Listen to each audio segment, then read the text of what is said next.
Hello everyone, my name is Christian Oliver. I am the high school choral director over at Solvay High School and a master's student at Syracuse University.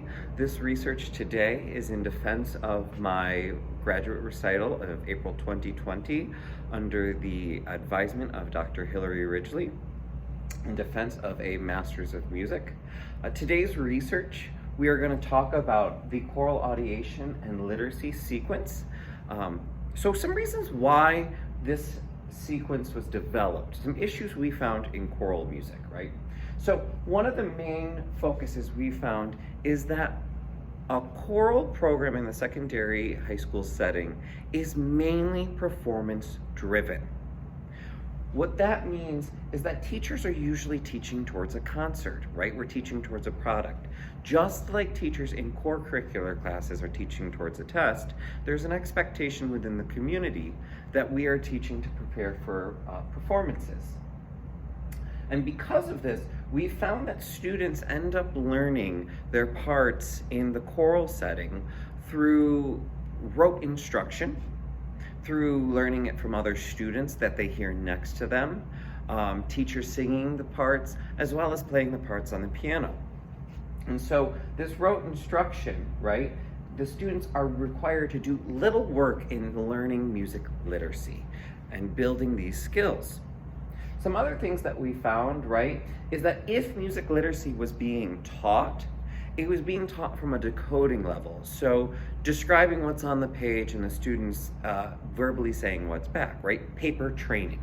So within these issues, we've also then found that method books used in the secondary setting were not always teaching teachers how to teach sight reading and sequencing, right, within sight reading.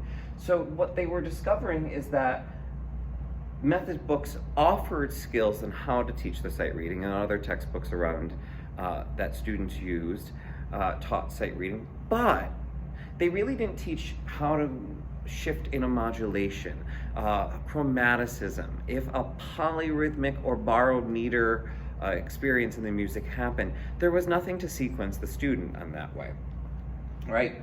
And other teachers then cited that little guidance from their district and state level factored into why they ended up teaching rote-based instruction. I can say as a teacher myself, when I first started, I found issues with not having a curriculum, having to develop it right away, and that here is the easiest way I can teach the choral music to my students, to have a concert at the end of the semester, right?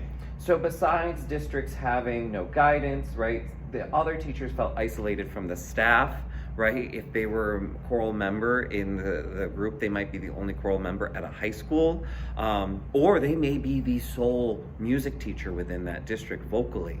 So those factors played in, right? Also faculty disagreement, right? So one teacher deciding to do one way, one teacher deciding to do another, so there's no vertical alignment. Finally, that leads to job security, right? The community is judging your performance, the administration is judging your performance. So I must put out a product that is of quality. So how am I going to do that? I'm going to go through rote-based instruction. So if you notice, we teach music literacy, right, for the idea of teaching to a product, not always a process. So what though is music literacy? What makes music literacy an important factor to a quality music education? Adam Potter describes in his dissertation music literacy as the ability to read, write, create, and improvise music. This is an all-encompassing definition of what our students should be able to do with music in the classroom. But I believe that something is missing. And I believe what is missing in that definition is audiation. So what is audiation? Audiation was developed by Edwin E. Gordon, and it talks about the way we hear music, right? Pedagogues, philosophers out there said that, you know, there's such a thing as inner hearing, right? We see music and we should be able to hear it within our head. What Gordon is saying is what thought is to language, so what we hear in our head. Audiation is to music, right? When we have thoughts, we're able to improvise sentences, ideas, generalizations within our mind in our language we speak. Well, then what Gordon is saying is audiation should be the same process. It's the process of understanding context and content. So think about it this way. When you are listening to music in your head, right, that may have happened momentarily, or in a previous experience maybe 3 years ago, your mind synthesizes all of that together and tells you important information. It chunks the context and the content. The context being the tonality, the meter we're in, compound or simple, or maybe it's mixed meter. Maybe it was in a mode if it was in the tonality, and the content being how it functions, right? A major 1 chord here, a harmonic or dominant chord there, right? Maybe it's in harmonic minor for the content, and so that, or context, and that content is saying that it is a 5/7 chord, right, with a raised scale degree. This is what our brain should be doing, and does do at times, right? So there are different stages of audiation and different types of audiation. The ability to read and write what we hear, the ability to perform back what we hear, all of these things of audiation help us understand what is happening in the music. I like to think of it this way. If you think of a visual artist, they look at a canvas and they can see a blank canvas, and their mind's eye is seeing what can go on that canvas, right? And they can see where that painting is going to be with theme, depth, perspective, colors, all of these things they can put together. Well, audiation is using the mind's ear, right? As a musician and a performer, we want to use our mind's ear and be able to hear what should come and predict what should happen before we actually see it. So I want you to take a quick second and read through this. I think this is a great explanation of how audiation works in our mind a little bit, right? So,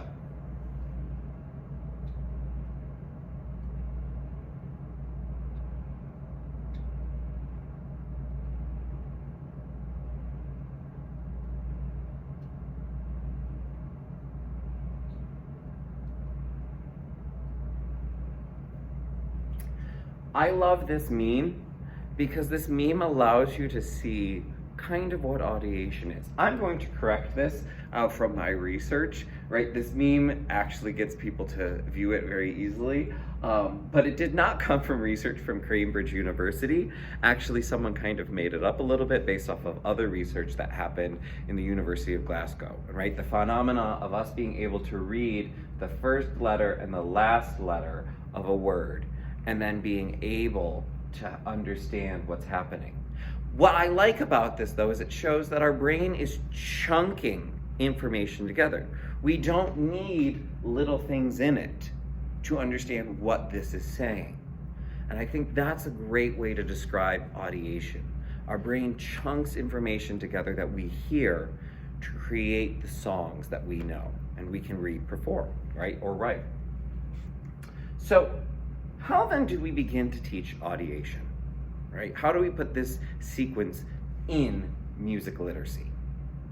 So first we need to understand that audiation should be looked at the same way we learn a language. People compare music as a language and say, right, music is a universal language. We want to change that notion. Music is not a language. Right? It does not have grammar. Music, though, does have syntax. It has tonal and rhythm syntax. So, if we think about how a child learns a language, right, then we can think about the process and how we introduce music through that. So, in an English or any other language, right? In English language or any other language we learn, there are 5 main vocabularies for learning, right? We start out with listening. When a child is young, they hear all of these words in their language experienced, right? Then they begin speaking and labeling what they hear, right? Ball, bat, mom, dad, so forth. And it isn't until they begin thinking in their mind that they're able to pair these ideas together to create sentences, right? I want mommy. I want daddy. The red ball, right? We're not teaching them the grammar of how those words work. They have synthesized that together to think about it, which then when it comes time for them to begin reading, then they are able to see it and understand, oh, that's the relationship of what I see and what I've experienced, and then allows them to write, right? The language has grammar, and so students are able to learn this. If we look at music vocabularies that we have, they're very similar, right? Technically, we should be listening, right? The first thing in music as an oral language is that we're listening to all types of music and experiencing different tonalities, meters, rhythms, things that make our culture what it is, right? And experiencing all the different types of music.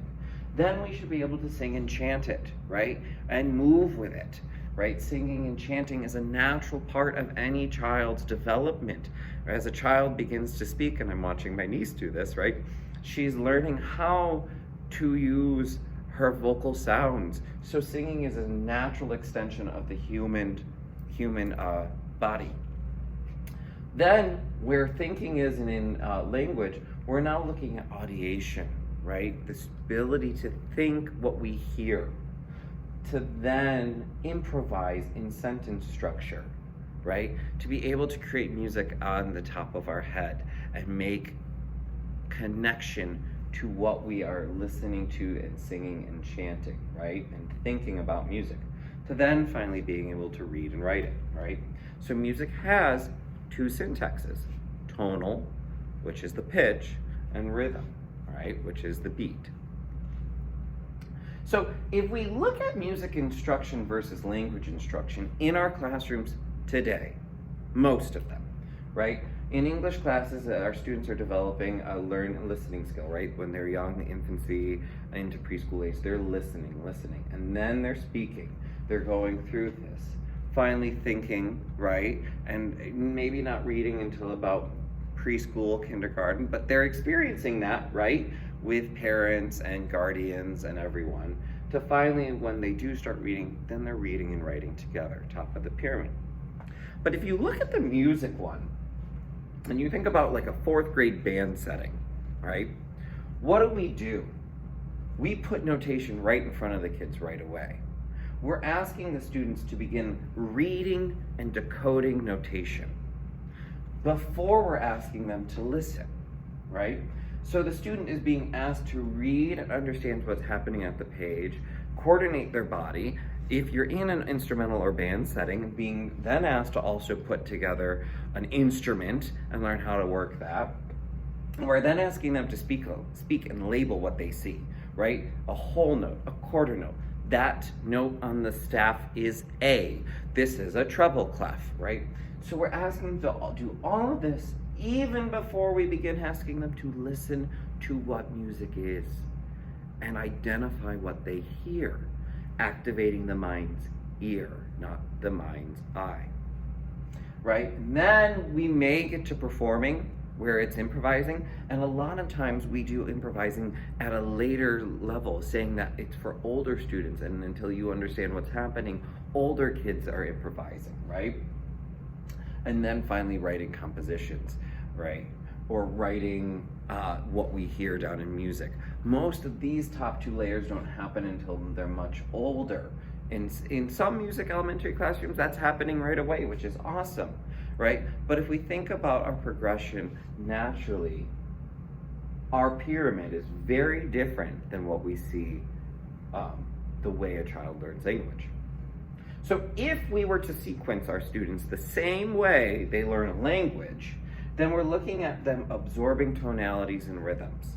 We're looking at them at the speaking level, labeling what they hear, labeling with context, labeling with understanding. That's a major 1 chord, right? Tonic, dominant, the functions of the chords, major, minor, compound, simple, right? We're giving labels and understandings that then we're gonna ask them to improvise, right? We're gonna construct and improvise together. Take what you know and create right away.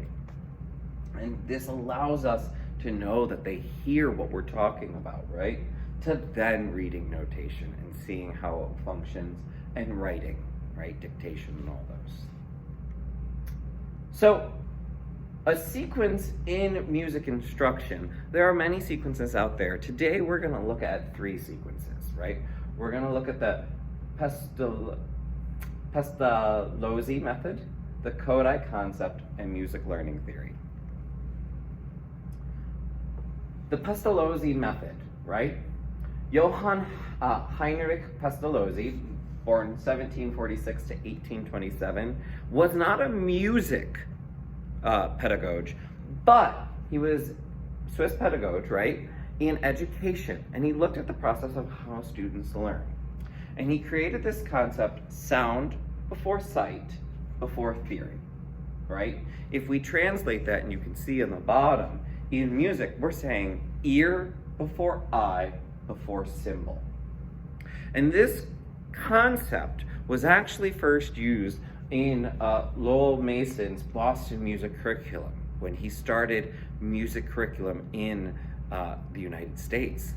So this concept of sound before sight before theory is not new in education. It is actually quite old.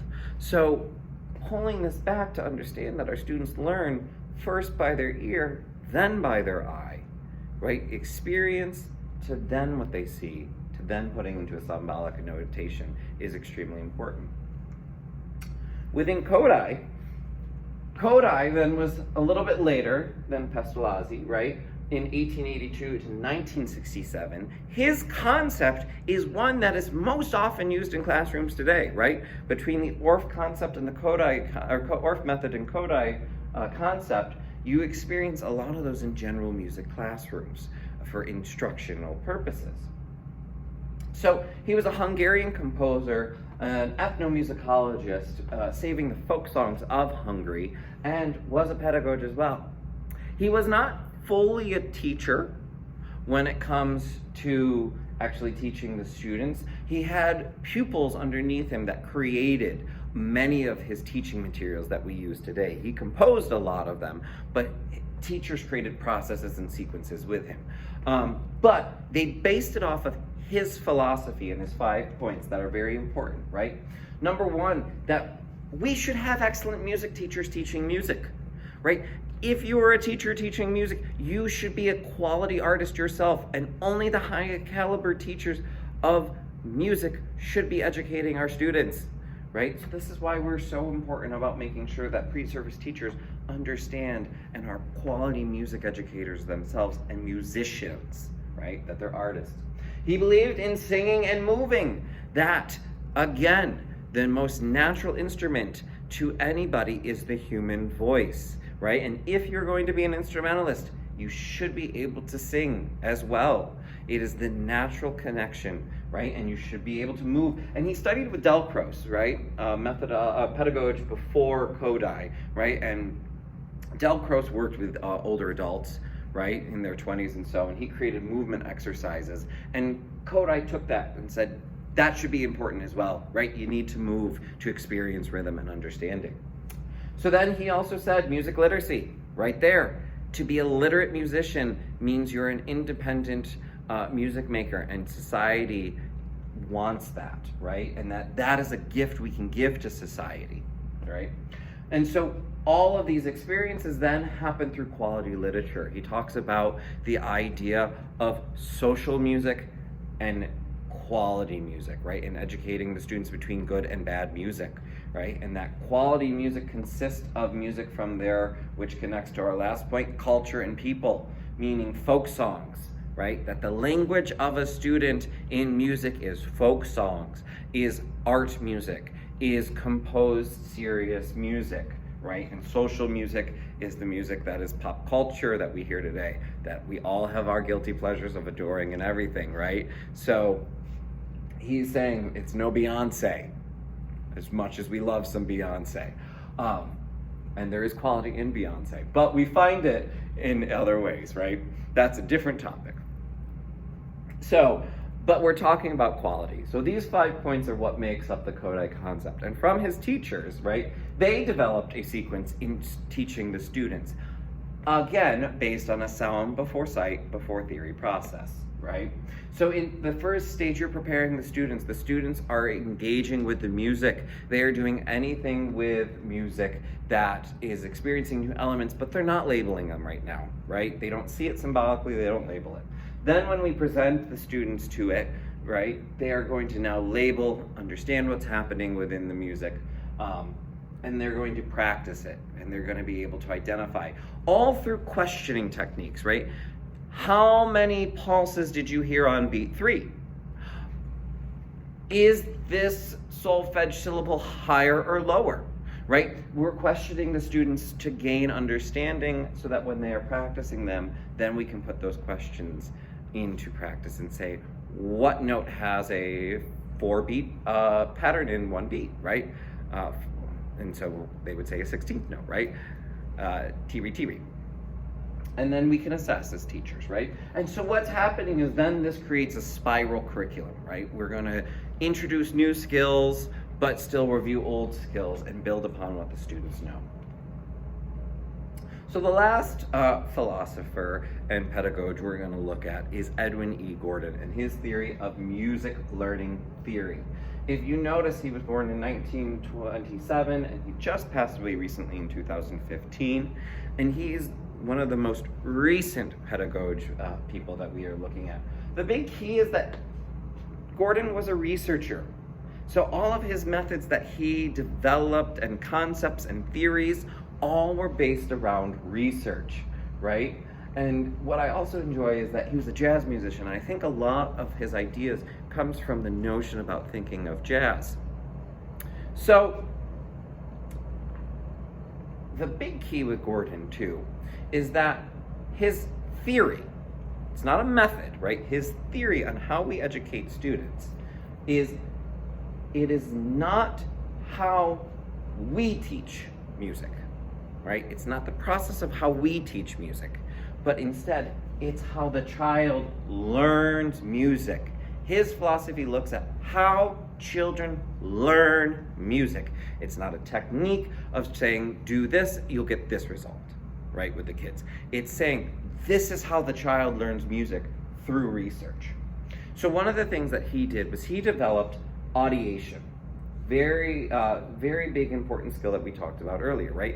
And his development of audiation led to the process of working with music aptitude and achievement, his skill learning sequence on talking how children learn between discrimination learning and inferential learning. We're going to talk more about discrimination learning today, but inferential learning is a process that happens as well, right? He talks about pattern instruction in rhythm and tonal syntax. And a lot of his research at the end of his life looked at early infancy music development, right? So Gordon was looking at the way children learn.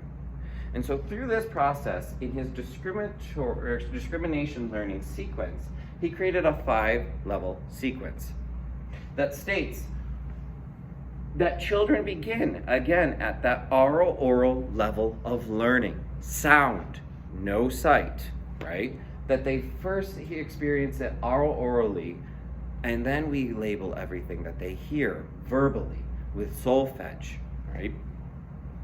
And that at the partial synthesis stage, that the students then are combining these skills together without understanding, without having context, without having the content, and are able to reproduce what they hear. That shows that they're beginning to develop those audiation skills.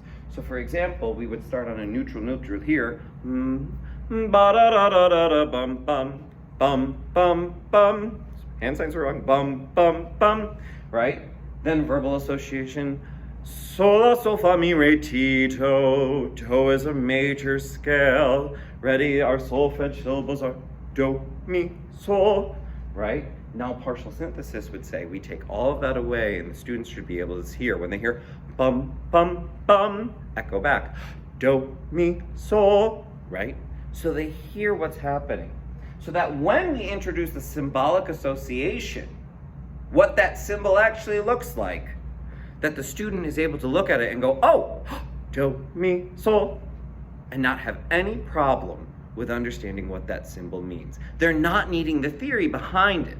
They just know, right? And they're able to read with fluency, right? They don't understand the grammatical content, but they are able to read, just like we begin students learning to read in a language, right?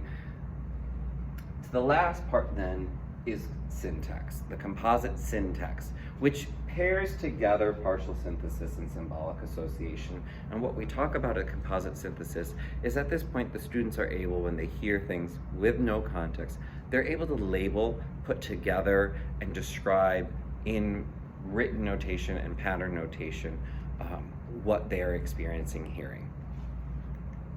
So there are two choral pedagogue people that I'm basing a lot of this work on as well, that have done substantial research in these methods that we have talked about. The first one is Dr. Jennifer Scott Miceli from down in Long Island University. Dr. Miceli developed a skill-building sequence for choral ensembles in 2015. Her book is published for children's choirs. And through her method, she took mostly Gordon's sequence of learning to describe how we begin teaching literacy and audiation in the classroom, right? And there are Kodály concepts within her process, the use of hand signs, but she mainly revolves around the Gordon rhythm syllables of do, do-day, do-da-dee, right?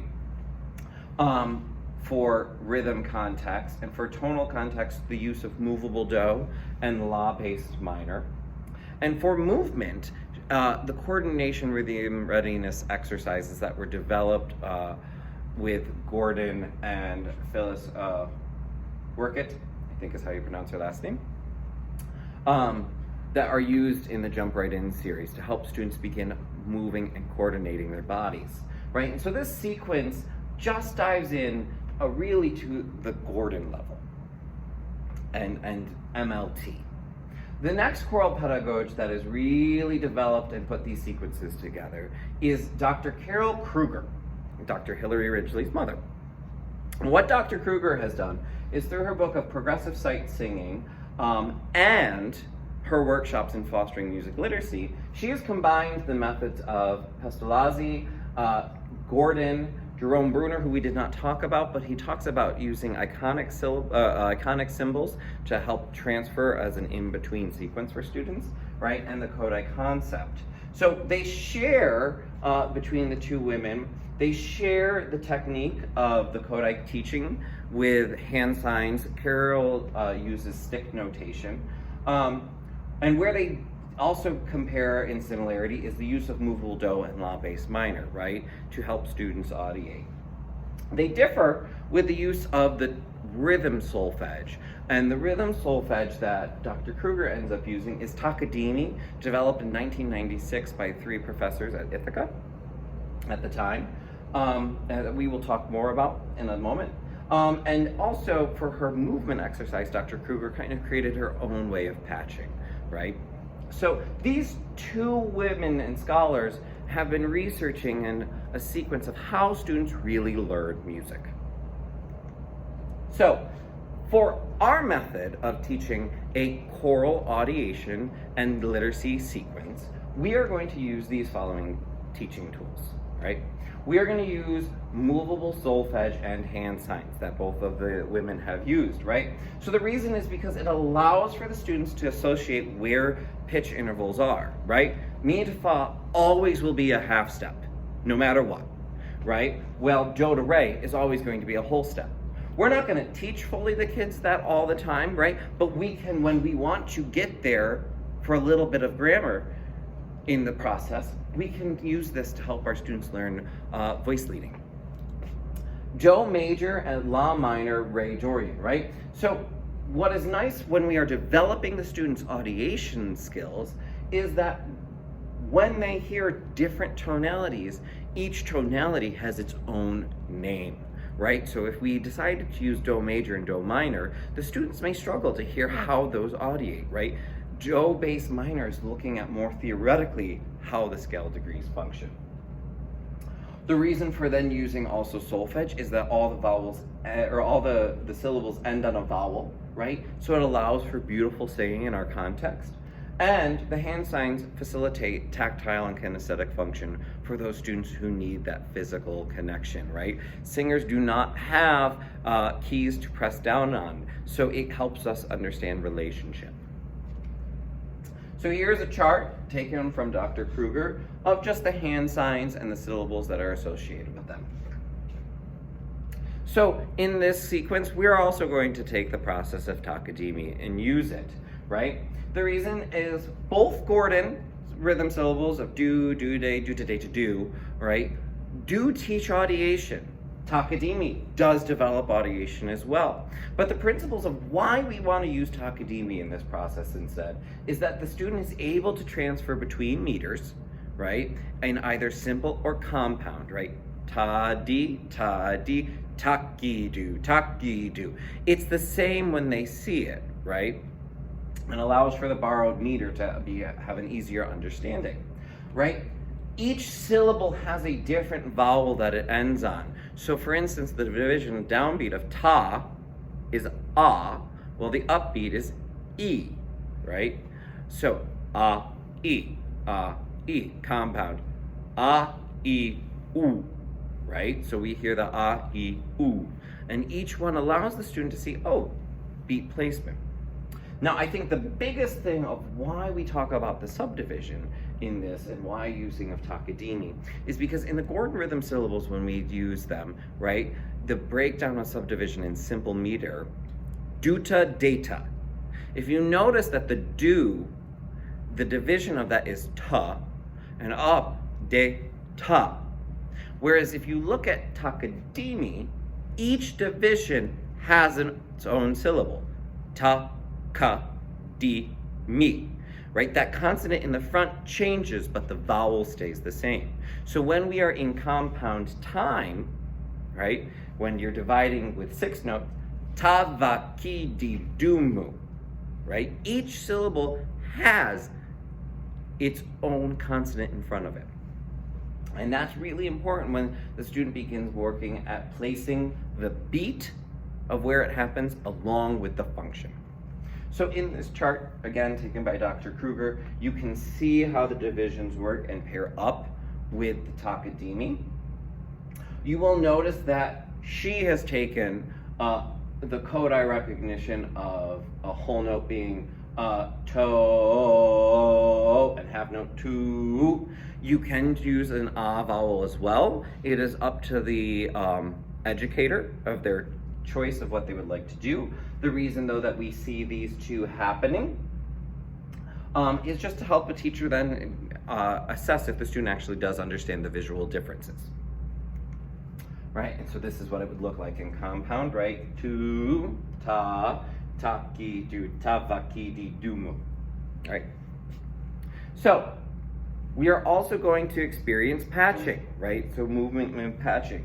And so we're going to take again from the Krueger concept, the idea of shifting weight. This is shared among all teachers, right? So the students would shift weight, and to patch, they're going to go to their lap with spider fingers so we don't feel anything, right? We are internalizing the beat, and we're not hearing it, right? But we're going to patch, and we're going to shift and feel that weight for simple and compound. Taki-do, ta-di, ta-di, taki-do, ta-di, right? So we're able to shift and show that relationship for patching. The shifting helps the students feel the macro beat, while the patching lightly helps them feel the micro beat, the beat division, right? And so all of these concepts help the student begin to have understanding. We're going to also take from the Gordon sequence pattern instruction that both women use, right? Both women use the idea of pattern instruction. Why pattern instruction? Well, basically, I look at it this way. It's like the sight words that they're going to experience within the choral piece, right? And these sight words are going to be read, right, with understanding, so that when they transfer them into the choral piece, it's like, I already know what's happening, right? So for tonal, the patterns usually are 2 to 5 pitches, right? And they're never performed in rhythm, right? We don't want to put rhythm with association of tonal right now. We want them to hear the music separately, 2 different syntaxes, right? Some patterns may go on to 6, right? And you may have 3. So it varies a little bit with the pattern instruction. But the point that when we perform a tonal pattern is we want it to be short staccato so that the students experience and hear what the audiation is. And we are giving them breath in every pattern instruction because audiation happens within the breath. So, for instance, I would set up a context, sol, la, sol, fa, mi, re, ti, do, in one of my patterns. Bum, bum, bum, bum, bum. And the choir would perform that pattern, right? And so that allows for us to hear, right, that short context. And you can vary the patterns and hear how they work. With rhythm, right? Normally they're going to be sometimes in a 4-beat pattern if I'm just doing certain patterns. If I'm working out of the choral octavo, it goes along with the meter that we're experiencing, right? But they have to have movement when they are patching. So if I'm working and going to present a pattern, I'm setting up that context and that movement for the kids. And I would turn and go, ba, ba, ba, ba, ba, ba, echo, ready, and ba, ba, right? And so the students would echo, right? And they have breath, they have connection, they're able to begin to audiate those patterns and hear what's happening, right? And if you notice, I varied my voice with the extraction of rhythm, right? That varying helps us introduce other musical concepts as well as gives their ear something to listen to, right? And continuing always with that audible breath, right? Because audiation lives within the breath.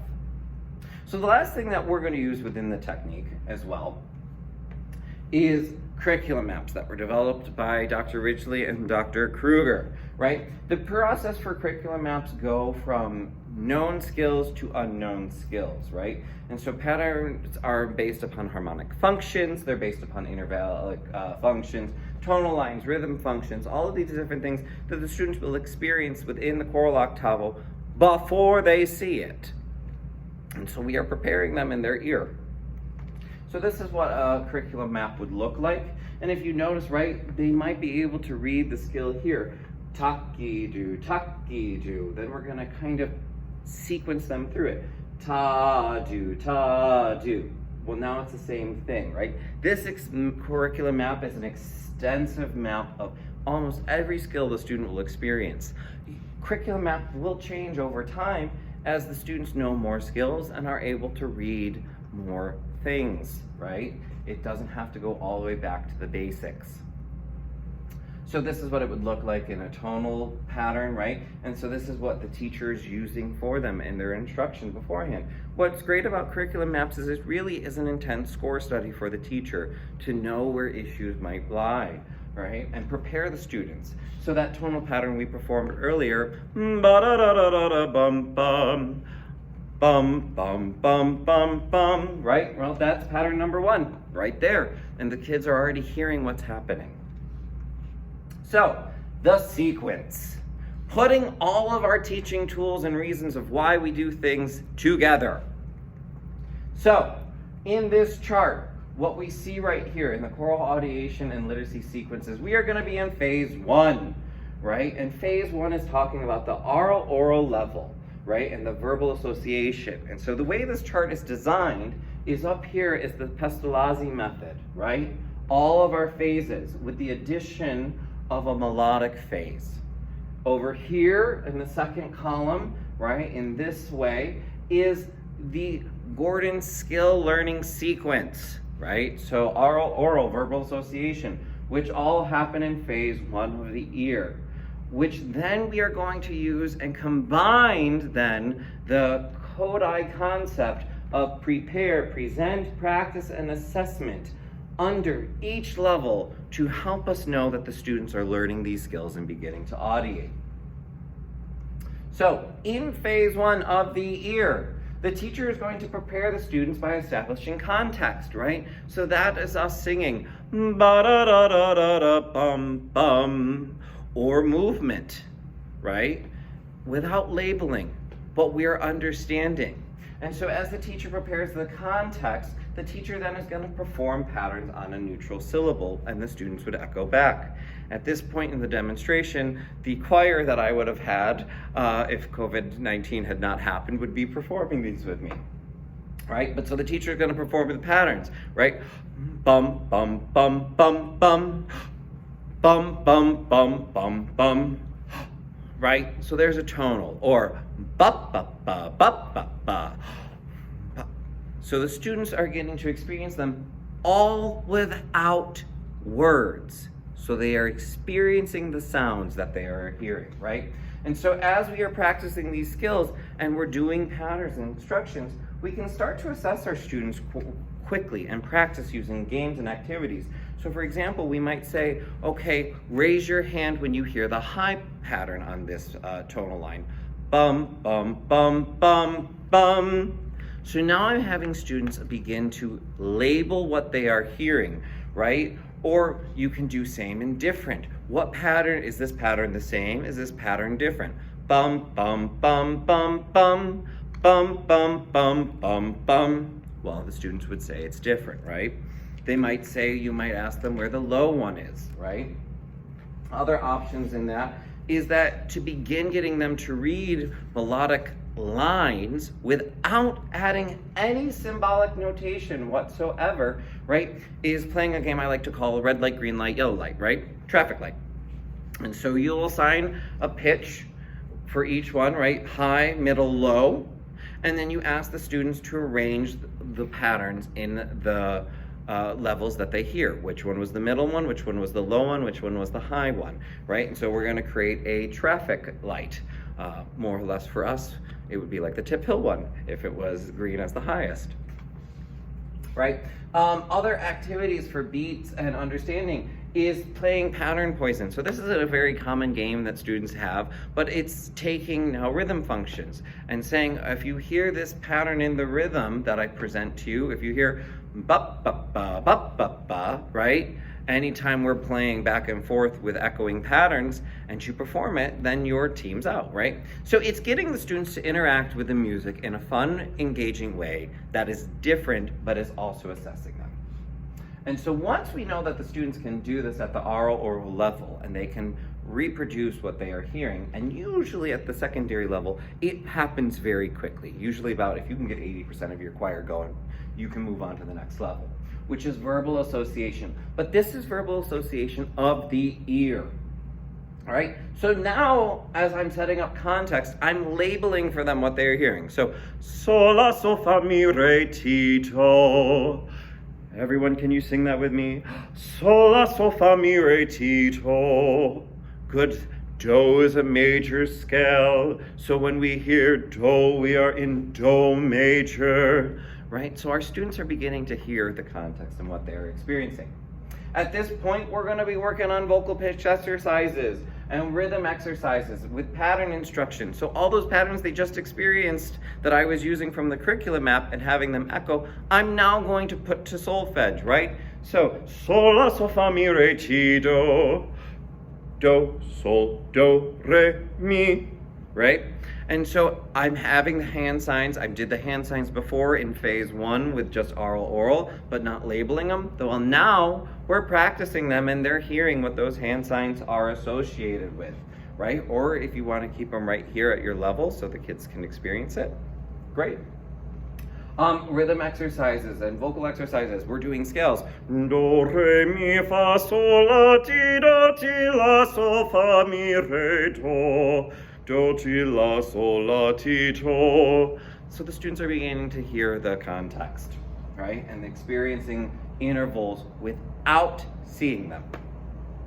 So now at this point, when we are practicing through the games, we can begin to have students audiate pitches and audiate patterns in the rhythms, right? So for instance, we might say, we want you to audiate all sols in the warm-up. So, do, re, mi, fa, la, ti, do, ti, la, fa, mi, re, do. If you notice, that was a hard skill for myself as well, right? We're building those ear training skills, and that can show what COVID has done to my ear a little bit.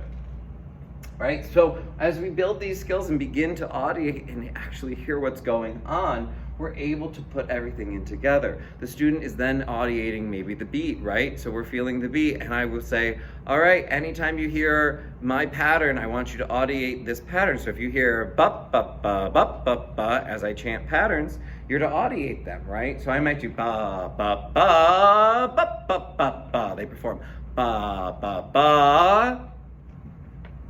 So now we're experiencing it, right? And they might do that on the rhythm syllables, right? Taki do, ta do, ta do. Ta do, right? So now we're experiencing how that music happens. At this point as well, we're able to improvise right away with the students. We're able to start chaining and chunking. And we might be able to say, okay, we know do, re, mi, fa, and sol. What I would like you to do is create a 4-beat pattern, right? And you are to perform that pattern, and then the partner next to you is to change one note in that pattern on solfege. So someone might do do, re, mi, fa, and that student then might do fa, mi, re, mi, right? So the instruction allowing them to begin to use the vocabulary in a way that shows that they're understanding and hearing what's happening. When the students are able to demonstrate all of this, we are going to move to phase 2, which is the I, right? And we're going to now be in verbal association and partial synthesis, right? We're using all of the labeling that we've done, harmonic functions, everything. We're going to put this together. So in phase 1 of the I, right, we're now preparing them for symbolic notation by using iconic representation, right? So the students are going to start to develop shorthands. Stick notation without the note head is going to be shown. Using the shorthand of do being D, re being R, right? All of this together is going to label and help the students. The hand signs are labeled, everything's there. So now we're going to present the patterns in iconic form so that the students can transfer and read to them, right? And I will show you that in the next slide. But as we practice and assess, right, there's going to be dictation, audiation of visual patterns, and flashcards, right, and 4-part chords. So the flashcards we can put in iconic notation. We can have them audiate different visual things. So we might say, we want you to audiate all beat divisions. We want you to audiate all does. Plethora of different things, right? We're able to do dictation because the students are able to write. So we might perform a pattern, all right? Do, sol, do, re, mi, the pattern we've been using. Well, now I want you to write that down in melodic line, right? I want you to see that you know the melodic contour. So what we see in this then is how we use iconic symbols for the students. Well, here's our solfege warm-up we've been using. This is taken again from Dr. Krueger, right? So do, re, mi, fa, sol, la, ti, do, ti, la, sol, fa, mi, re, do. So the students are able to put it together. Notice that mi and fa are closely related together and ti and do are, right? Because those are the half steps. So as we prepare, we're going to want to talk to the students about those, right? And we can start introducing concepts without them having to really know grammar and syntax. And we can ask them to audiate. Here is how we can use the patterns in visual form, right? So that do, sol, do, re, mi. If you notice, pattern 1, I'm just giving the melodic contour, or pattern 2, I'm giving the melodic contour. But in pattern 1, I've added some lines to prepare them for the staff, right? And prepare visually what's happening. While over here in stick notation, taki do, we can read what's happening and then see the difference. Ta do, right? So these visual representations are just being a bridge for the student. Here we can start working on our harmony skills as well, which is really important, right? Because in a secondary high school setting, we're expecting our students to sing in 4-part harmony. Well, now I have iconic representation of what's going on. So I can give them sol, la, sol, fa, mi, re, ti, do, la, fa, sol, do. Good. Mi, fa, mi, sol, la, sol, do, do, ti, do. And so we're hearing all of how that chord is built, and we're talking about voice leading without them even reading notation yet. This is again stolen from Dr. Krueger. So when the students are experiencing and going through all of these things and practicing these skills, we're now into the point of phase 2 of partial synthesis, right? This is where the teacher is going to start presenting things without context. So instead of doing the sol, la, sol, fa, mi, re, ti, do, it's just going to end up being, students, tell me what pattern this is. Bum, bum, bum. Do, mi, sol. Right? They're able to hear what's happening in their ears. And they're able to go from neutral to syllable, right? They're able to label what's happening. So we can start presenting a lot of our patterns that we've been working on. That's one that we've been using, the do, sol, do, re, mi. Well, now my student can say, well, that's a one chord function, Mr. Oliver. Exactly. You hear what's happening, right? And they're able to take unknown patterns, and maybe I do bum, bum, bum. Oh, that's do, re, mi. That's a one chord. Awesome, right? So practicing and assessing. Again, we're going to develop improvising and creating new patterns. Students can write their own patterns now and have students read them and make it more of a group activity where there's composing and improvising happening right within the classroom. And again, audiating different patterns and chants. So now I could say, can we audiate a one chord as we read the patterns in iconic symbol? So we're expanding their process and their reading. Once we've gone through this, we are now ready for phase 3, which is the introduction of symbolic association. And we're going to spend a majority of time in here. We're not going to really talk about partial synthesis in this point because partial synthesis connects into the both of them, right? And is an important contribution to the symbolic association and composite synthesis level. In this level, what we are doing, right, we are preparing the students for context, right, with visual representation of the notes and everything in warm-up activities. So we might take some of those charts that we've experienced and transfer them over into iconic symbol or into symbolic symbols. So for instance, our students might experience patterns now on the staff that tell them what to do, right? And so if that's do, mi, re, mi, right? So our students are being able to read, and we're taking away some of the skills. What's important to notice at this stage is that during these skills of the iconic that we're taking away, and we're implementing now in the actual visual representation, is that we're not introducing so much theory.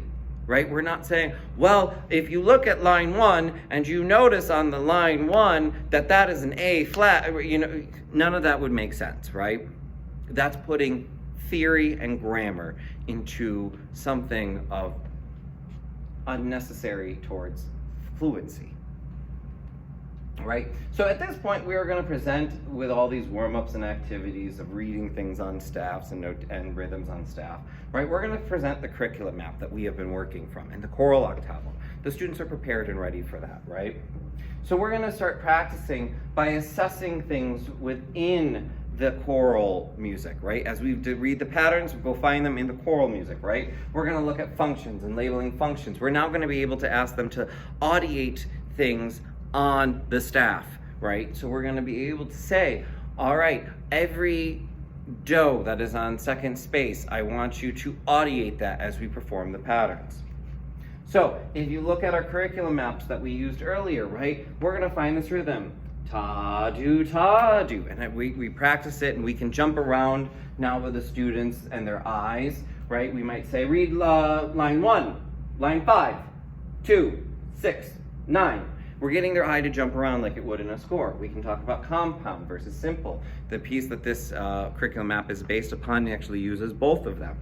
And so as we are jumping around, we can say, okay, I want you to find measure 3's rhythm within the choral octavo, right? And then we're gonna put our patterns in front, doing the same thing, jumping around, reading them, having different small groups read them.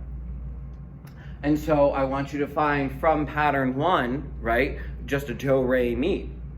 So when they go to the music, over here, right, they can say, well, in measure 26, Mr. Oliver, I found the ta-do, ta-do, right? Okay, great. Put your finger on it. Let's read it. Ta-do, ta-do. Awesome. That's all we wanted them to do, right? You found and identified something, and you understood the symbolic representation of it, right? Without the pitch. Well, then over here, measure 30, hey, Mr. Oliver, look, guess what I found? I found the do, re, mi. Okay, who has it? Everyone does. We are all singing do, re, mi. Awesome. Great. Now my students are reading and understanding what that page says versus decoding and trying to find it, right? And so I'd have them put their finger on it and follow do, re, mi, right? Always applying the skill the moment it is found, right? So then at phase 3, symbolic composite synthesis, right? We're combining them together. We are going to prepare the students with a little bit of partial synthesis again, right? Without context, making sure the neutral syllable is used, understanding and checking for everything. And then we're gonna move the students into practicing dictation and labeling functions, right?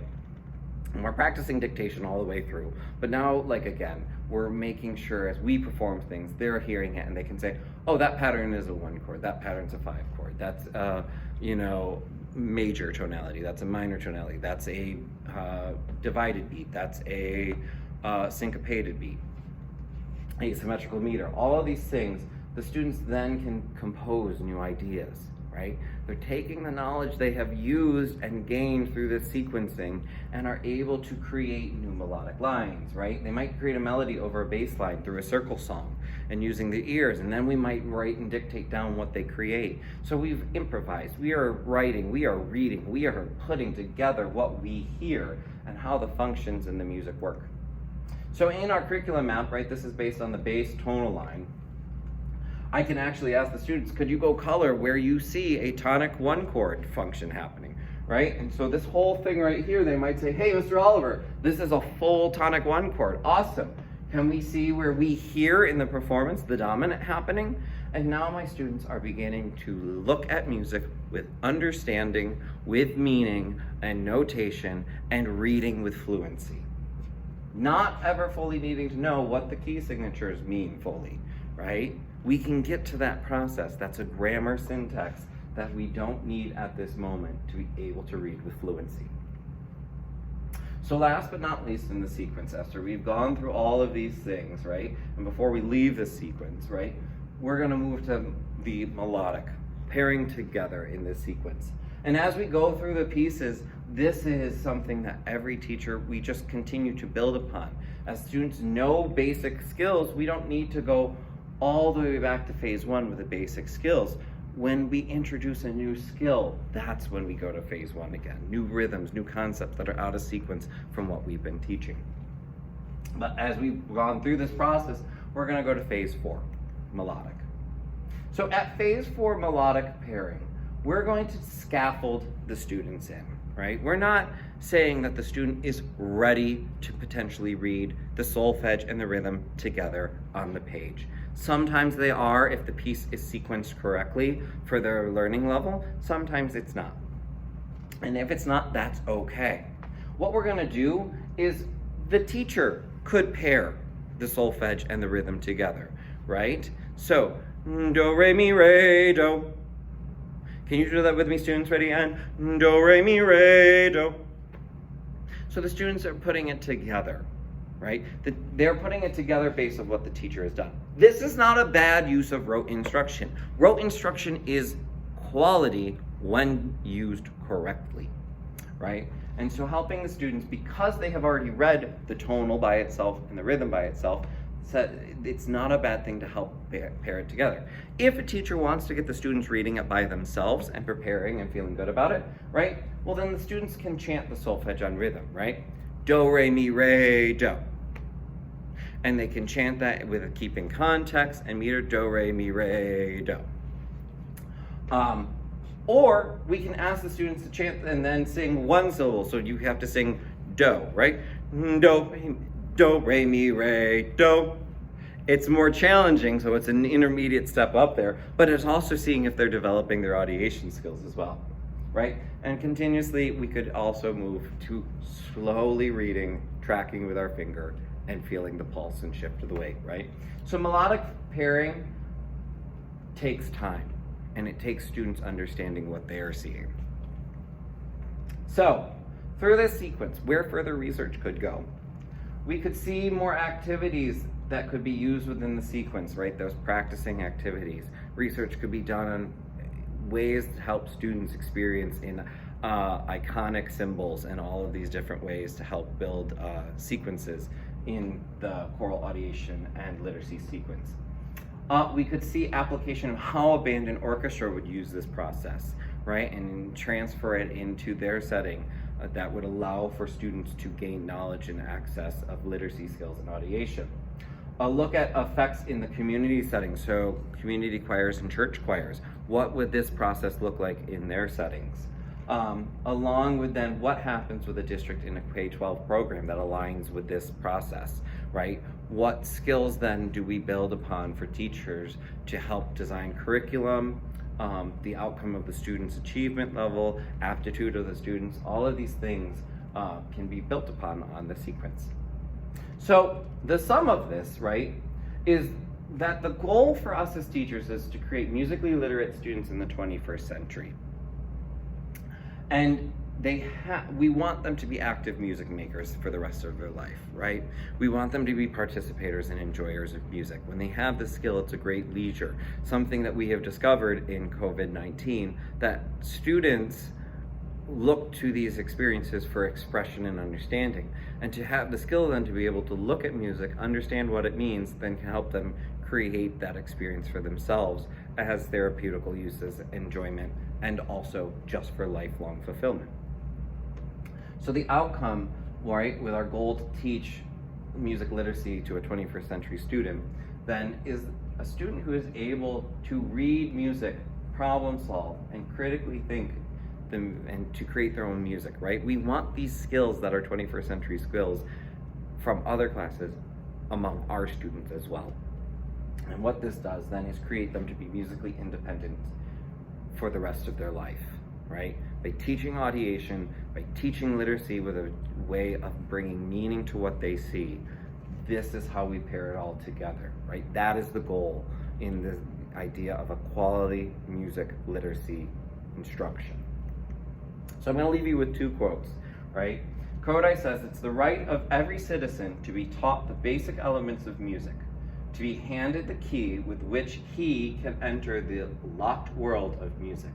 To open the ear and the heart of the millions to serious music is a great thing." And that is very true, right? By us being able to take that charge and the call to bring music to many people and give them the gift for a lifetime, it's kind of why we do what we do sometimes.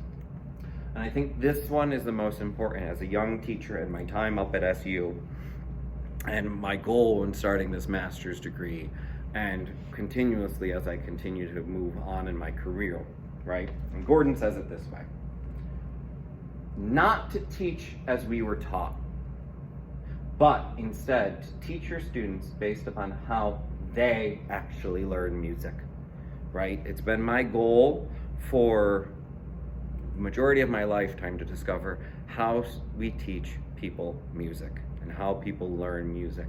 And I think this sums it up for anyone that walks through my classroom, for any student teacher, pre-service teacher, or student I have, or observer, right? Is that our goal is to teach students how music happens based on how they learn.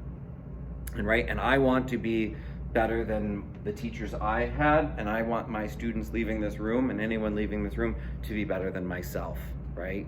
And that begins by us looking at how students learn music.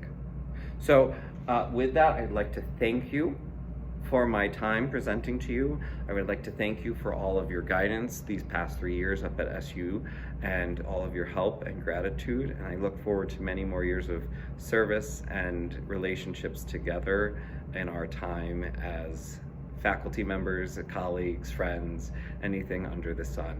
So thank you for watching this presentation and being the inspirations that all of you are.